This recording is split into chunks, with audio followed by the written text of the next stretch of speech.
Win big with new DRF All Access Past Performances. With one best-in-class product, you now get all 3 past performance formats. Go to DRF.com and use coupon code 1FREEPP for a free single card today. Hello everyone, I'm Marcus Hersh of the Daily Racing Form, and to my left is Steve Andersen of the Daily Racing Form. We're both correspondents. I also work in the handicapping department, and I think Steve has been known to get a bet on here and there, so he's qualified to talk about all these international participants in the Saturday Breeders' Cup races, of which there are many. We're going to try to skim through as many as we can get to. We're going to go in race order. And we're going to start with the filly and mare sprint, and there are 2 English horses here, and that's all I have to say about them. Yep, that's about right. Okay, moving right along. The turf sprint. I think that we might have a little more to say here. We've got several overseas participants, including the winner of last year's juvenile turf sprint, Big Evs, and the best sprinter in Europe, Bradsell, and a mare named Believing, and Starlust. That's all of them, right? That's correct. Okay, so I'm not picking any of these on top. I think that Bradsell is going to be the shortest price of all of them. He's obviously a phenomenal sprinter. He's very fast. I don't like his action for a turn. He's never been around a turn. I'm worried that he's not going to run to his form in America. And I don't like his draw either in post 12. I think he's too far out. And I think they're playing America's game in this particular race with horses like Cogburn, who's blazingly fast, and also Motorious, who was a course and distance winner just a few weeks ago as well. Motorious, okay. Yeah. Got any interest in Believing? Minimal to hit the board because she comes from the rail, and I think she's going to be stalking. I think she could get just behind the leaders, and if there's some space that opens up, I expect her to maybe do a little kick. Ryan Moore rides her. That's a plus. That's a plus. 12 to 1's a good price. I picked her third. You picked her third? I think that she's a great horse to get into the frame because she's very consistent. She makes a good run if there's a fast pace. She's 3 for 3 going left-handed. And so got a little Believing here. Yeah, but the problem is, the concern I have rather, is that she's been losing consistently to Bradsell. But she's not as good as him over there. She might be here. Over there. That's the thing. I agree with you. Yeah, I think she's got a chance to be in the hit the board. I didn't pick her, however. I'm with Cogburn, but nonetheless. I picked Cogburn on top. Okay, We're going to move forward. I believe the next race, if memory serves, is the Distaff. That's correct. Okay, we have international flavor for this race as well, but of the Japanese variety, we've got 2 horses. We've got Alice Verite, and we have Awesome Results. Do you fancy either of those, Stephen? I picked Awesome Result. Same. Okay, I think she's got a really intriguing chance. She's 7 for 7. That's good. She's been a 1 1/4, 1 3/16, 1 5/16. Stamina's no issue good. whatsoever. Probably get in behind the leaders and hopefully a little bit to the outside to avoid some kickback, just because I think it's a good idea. I wouldn't be surprised if she kicks in and gives the wonderful favorite Torpedo Anna a big run in the last furlong. I do think that Awesome Result has a big chance to be one of what I think will be 3 or 4 Japanese winners over the 2 days. Yeah, I got a lot of Japanese opinions too. I also took her on top. I watched all of her races. She's got a lot of speed. She can lead, but one time, like 3 races ago, she got left. She got a bad start. They just took her back. She sat behind. She won easily that way too. I've seen nothing to suggest that she can't be very competitive in this race. I'm with you. I'm with you on that one. Alice Verite, if she hits the top 3, they got to go home thinking they won. I agree. She's a turf horse and not a top-class turf horse by any stretch of the imagination. I just can't see it there. Okay, so we're going back to turf. It's got to be the Breeders' Cup turf. Yeah, we got probably have a lot to go over here. Who do you want to start with? Well, let's start with the favorite, Rebels Romance. Okay. Won the race in 2022. Yeah, are 4 against Rebels Romance? Moderately 4. Okay. I think he's got a wonderful chance. He didn't really flatter when he won a G1 in Germany in September, but speaking with Charlie Appleby, the trainer, earlier this week, he mentioned that the horse went down there about 85% and won by a neck, and that they wanted to get that as being his kind of a real big prep race, true and true, for this one. So in that regard, I do think that he probably benefits from that. I do think he has a good chance. I'm mildly against, but he can easily win. It's interesting to hear what Appleby said because he was not as impressed. That's the same race he won in Germany before he won at Keeneland. He beat better horses and won better 2 years ago. The horse that almost caught him last time is nowhere near the quality of the horses he's been beating. That made me wonder. But to be fair, this horse has had a really good season. He was excellent in Dubai, and even in England, he's not really an English course type of horse. No. And to run as well as he did in the King George, impressed. He's still got it. He's got a bad draw, I think, with the 3-turn race on the far outside. That can really get you in some trouble. Well, you got to make an effort in that first quarter mile to move in a little bit. Sure. But the fact that he's won in this year in Qatar, in Dubai, in Hong Kong, and in Germany, and a good decent third in the big race in England, like you mentioned, he's a good runner overall. Yeah, he's good. He's a relatively short price. Of the two Aidan O'Brien horses, Luxembourg and Wingspan, who do you prefer? Wingspan. Same. Okay. I think she's got a sneaky chance to be in the first three. I did pick her third, in fact. She was second, beaten 2 lengths in a big race in England, the Filly and Mare Champion Stakes at Ascot on soft turf just 2 weeks ago. She'll get the firm turf here, of course, and I think that's going to help her chances as a stalker to be a part of it. You think she's going to stalk? I think she leads. Well, she's led every time. She's very, very aggressive, very forward. I think she's going to try to hit the front here. I think she'll be up there with him because I think the American Horse Cobble Spirit is also the same style. Yeah, but he's slow. She'll outrun him. Okay. You don't like Luxembourg? I'm against Luxembourg. Same. He won the Coronation Cup back in July. Two bad Grade 1 wins. Yeah, I'm down on him comparatively. Okay, we got Japanese. We got Shirayar, who was third last year, a troubled third. Might have won if he got the trip that the winner, Auguste Rodin, got.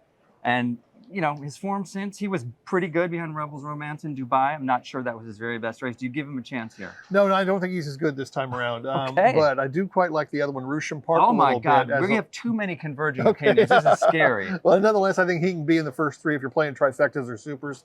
Please consider Rusham Park, particularly in the third and fourth spot. I picked him to win. Oh, did you really? Mm-hmm. Oh, well, there you have it. I think he's very good, and I think that he's coming into this race perfectly.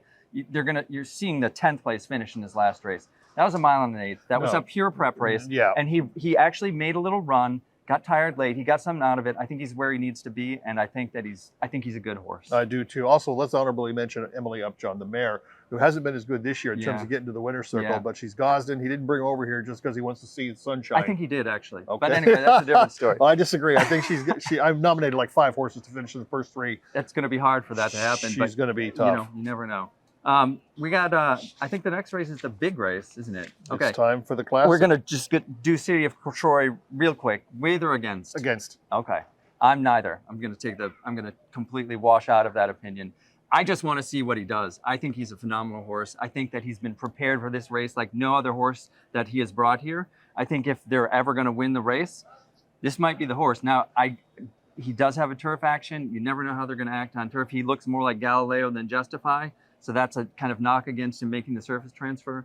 And he's going to be a short price. So I'm not playing him. I respect your opinion. Let's go to the other one from Japan, Forever Young. With or against? Well, I picked him. Same. The thing about him is, sure, he came from way back in the Kentucky Derby to nearly win between Mystic Dan and Sierra Nevada. Should have won. Probably should have won. It was mugged. People are going to say, well, he that's his style. No. When he won in Japan a few weeks ago in a much lesser race, he was very handy all the way through. Sat in the pocket. And I think in this race, even though he's drawing the rail, I think he might get a trip. I'm going to give him a chance. And I like Fierceness, the American 3-year-old. I prefer Forever Young. I do too. I will just say, I know people are saying, oh, it wasn't a great Derby. He didn't even win. And even if he, got impeded, which he very much did, he wasn't that fast. I will say this. He had already run big races in Saudi Arabia and Dubai right before coming to Kentucky. That's a lot to ask. For a young 3-year-old, I think that was all a building to this. This has been the main goal. I'm sure they wanted to win the Derby. I look for him to run huge here. I'd also nominate Ushba Tesoro to be prominent in this race. I think he's a good price at 12-1. Yeah, I'm still sore at him from last year's performance.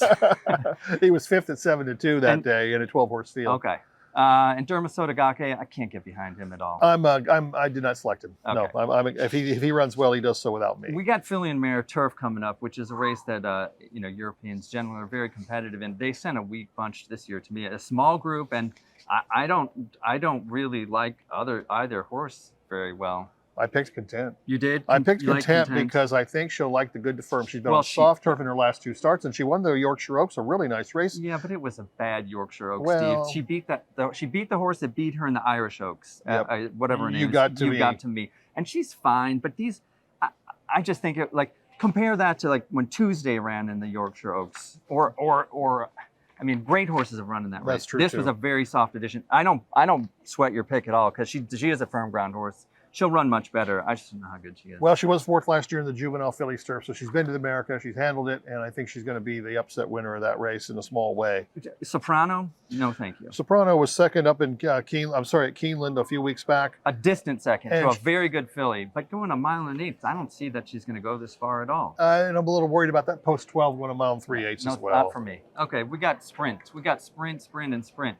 We got 3 Japanese horses, I believe, if memory serves.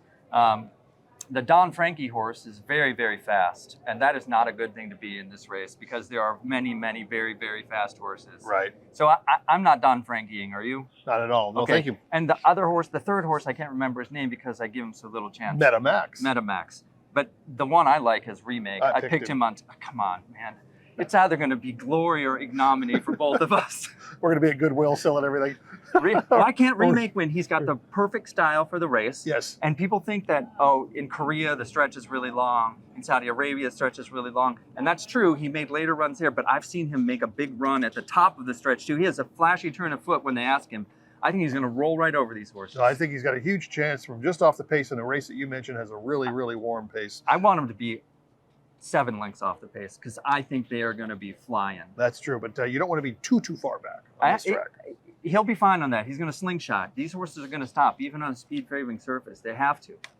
All right, surely we have another turf race coming. How about the mile? It must be the mile. The mile. Okay, a lot of euros here. Just give me give me a pro or an anti. Okay, well, let's start with Ramatui. I'm against that one then. Oh my God. I did almost gonna have put to it argue in my, now. well, okay, fine then. Nice win in the Prix de la Forêt at Nice. Paris. 3-length win in the soft turf. Prior to that, 3rd in the Coronation Stakes at Royal Ascot, and 3rd only a neck behind as at 9-2 in the English 1,000 Guineas, but she lost to Porta Fortuna. She was behind Porta Fortuna that day. We'll go forward. Can I make a couple pro Of course points you here? In the 1,000 Guineas, that race was run at a scorching pace. The winner, who was an upsetter, she came from dead last. Not that kind of horse, so clearly the pace benefited her. Porta Fortuna also sat mid-pack or farther back and got the run of the race. They both barely beat this filly, who said she did all the dirty work. I think that she kind of regressed. She also ran a completely different race in the Coronation. She ran fine. I just didn't think it was as good. But then she got the whole summer, right? I mean, they were pointing for this race all along. Do you know the trainer's name? His name is Head, Christopher Head. They know what they're doing. His father, Freddie Head, rode 2 Breeders' Cup Miles winner and trained Goldacova to win 3. This guy is sharp. Yep.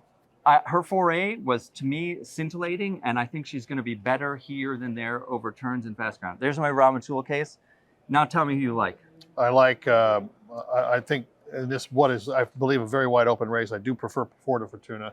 She's gone from strength to strength. I thought she won the Matron Stakes at Leopardstown very nicely on September 14th, and also won big races in the summer in England at the Coronation Stakes at Ascot and also Newmarket. Fabulous year. Fabulous She's won year. her last, she almost won the Guineas. She's won 3 Group 1s in a row.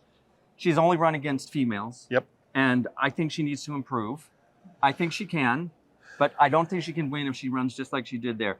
To her credit as well, she's already been to California once. She's made the trip. She ran well. I think I can't believe she didn't win the Juvenile Fillies Turf last year, the whip she's gone on to do. Anyway, I don't see why she wouldn't be competitive. Let's go. Do you fancy either of the Japanese horses at all? Not really in this particular race. I don't either. Yep. I just don't like either one. And how about Aidan O'Brien's entry, Diego Velasquez? Surprised he's here, so they must have a decent opinion of him because they certainly could have done something else with him or taken him into Hong Kong in December. Maybe they still will. Maybe they still will. His fortunes changed when they cut him back from longer races. Right.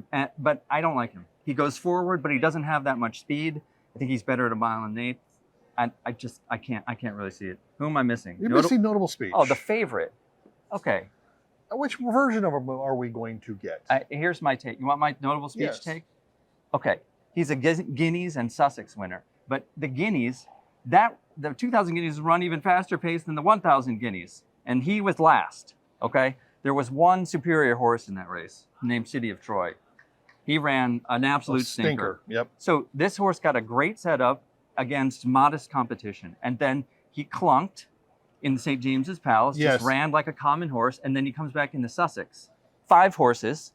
The horse who was second has never come close to being a Group 1 animal. Maljum. Right. There was another O'Brien horse, and that Henry Longfellow, he was supposed to be the big thing. He didn't run at all. So to me, his two, and then he runs bad in the Prix du Milan, and they say soft ground. Okay, well, if he's that kind of horse, at least give me a close third over ground he doesn't like, not just nothing. Right. So I'm thinking that his whole case is very flimsy. And that's why I'm against him. I picked him as my fourth choice. So I'm thinking no right now about him. I think we're going to pretty much go out on the mile because we've got one horse in the last race of the Breeders' Cup, T.O. St. Denis, who far outran his odds at Kentucky this past spring, but otherwise is just, he's terrible.